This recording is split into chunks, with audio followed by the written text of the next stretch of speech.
Hey, what's going on? You know who it is. You know what it is. All right, you guys, Pew Game. I'm going to let you guys hear something.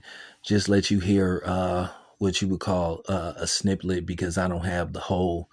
I basically don't have the whole video and audio to this, so I'm gonna just let you hear just some of it, and then I'm going to, break this down, and then I'm gonna close out the video. But just take a listen at this, and it's really time to unpack this.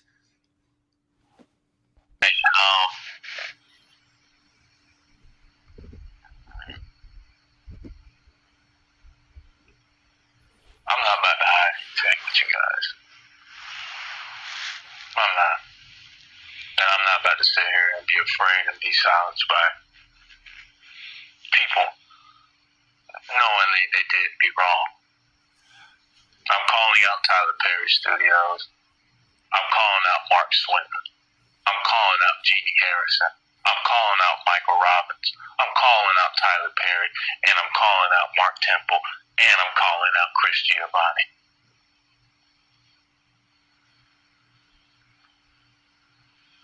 I want you guys to know what you guys did to me was very unlawful.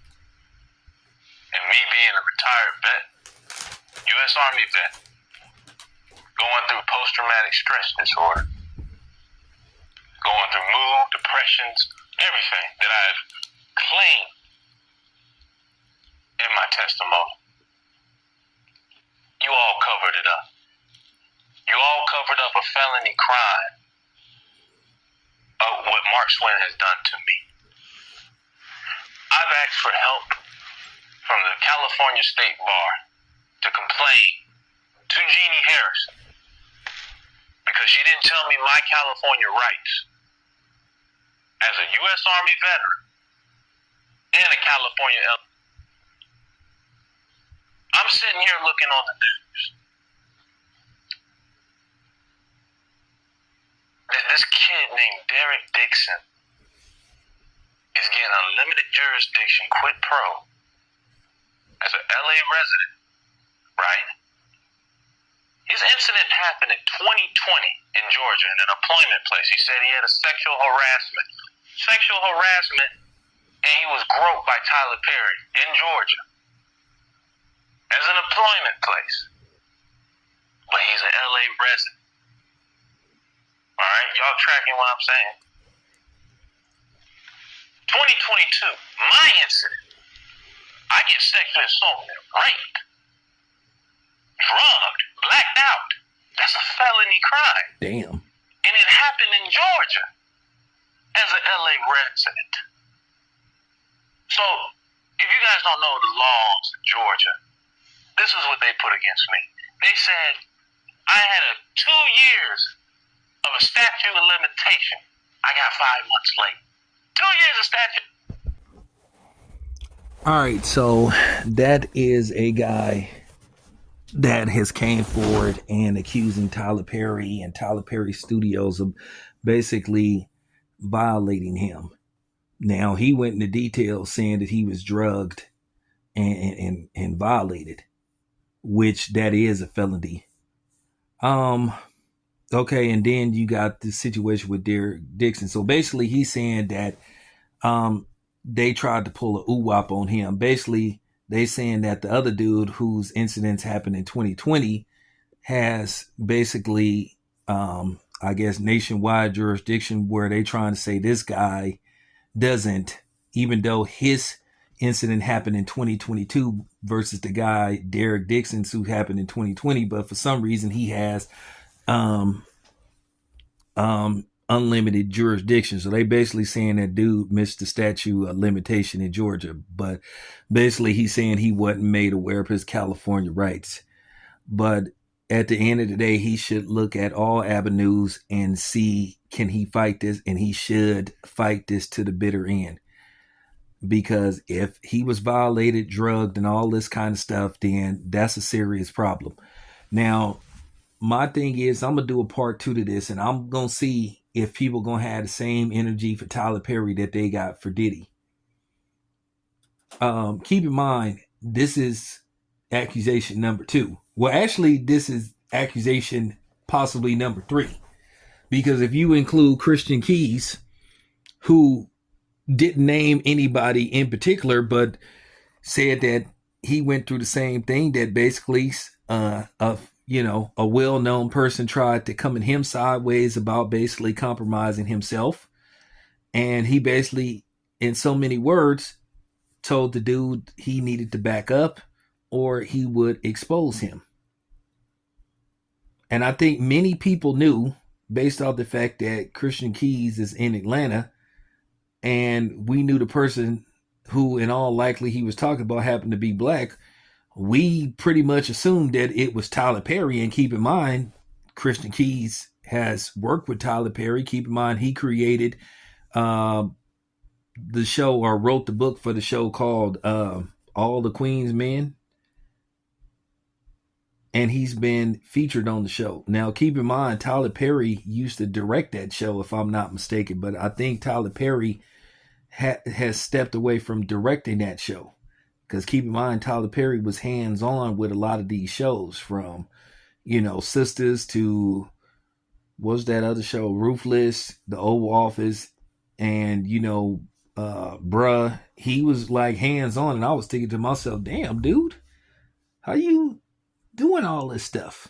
And this is why people was saying that Tyler Perry need to let other people, do stuff at Tyler Perry Studios. The bigger picture in this is about men being victimized. So Christian Keys, like I said, many people, and I talked about this, many people believe that Christian Keys was talking about Tyler Perry. Who else could he be talking about? And then keep in mind also, with Christian Keys then came out, and said that there was some people trying to break into his house, and these men were armed. So basically, according to what Christian Keys was saying, that somebody was sent to his house basically to probably try to kill him. So that means Christian Keys might have had a hit put out on him. But Christian Keys basically said that his house was secure, and Christian Keys basically sold a shitload of guns and knives. And he was saying if you had got into that house, it would have been owned. So this is 3 people possibly. At the end of the day, there always is a double standard when it pertains to this, when men are the victims. Keep in mind, when Cardi B says she used to drug and rob men, nobody batted an eye. But here it is, everybody up in arms about Diddy and freak offs and all this kind of stuff. At the end of the day, if he was drugged and all this kind of stuff, wow. And then this dude served his country? Wow. I have no reason not to believe that this dude is lying. My thing is, once again, if you gonna be outraged about what happened with Diddy, and this man is a melanated person, so do we care about what's happening to melanated men? Do we care about them? What happened to, protect black men? And we need to really take a deep dive into Hollywood and what they do and how they victimize men. This happens on a regular basis. And I've talked about this stuff, and this is why I don't want no parts of Hollywood. Because I heard about this stuff. I heard about this stuff 20 years ago because I thought about pursuing a career in acting, and I heard about this stuff, what they were doing. I heard about the parties. I heard about the drugs. I heard about this type of stuff. So, the problem is, nobody cares when it's men. At the end of the day, a crime is a crime. A violation is a violation. And I've been saying this for the longest. Maybe it is time for the feds to get involved. Maybe it's time for the government to get involved and run a full-fledged investigation on what's going on in Hollywood, because this is just absurd. This is crazy. And these people need to be stopped. See, I'm going to tell you the truth. I'm going to say something what a lot of people is afraid to say. You have a certain group of people. It's two groups of people that run Hollywood. The people with the small hats, and then the people from that other community, that colorful community.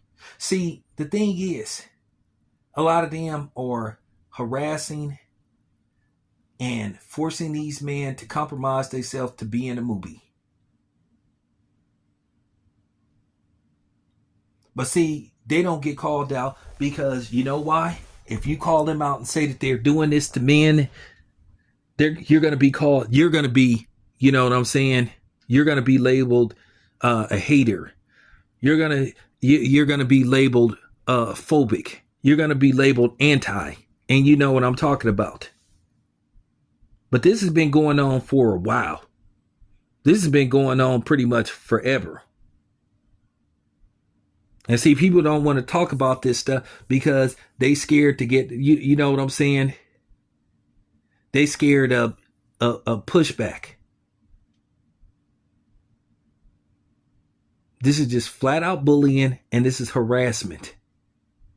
And something need to be done about this shit. This is just absurd. And this is just crazy.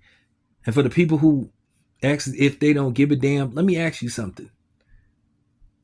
Let me ask all you women out there that got sons, how would you feel if that happened to your son? How would you feel if somebody did that to your son? But you don't care because he's a male? Is that it? I'm just keeping it a buck. So because it's a male, you don't care. Are you that caught up in feminism and misandry? Are y'all that vain? Are y'all that shallow?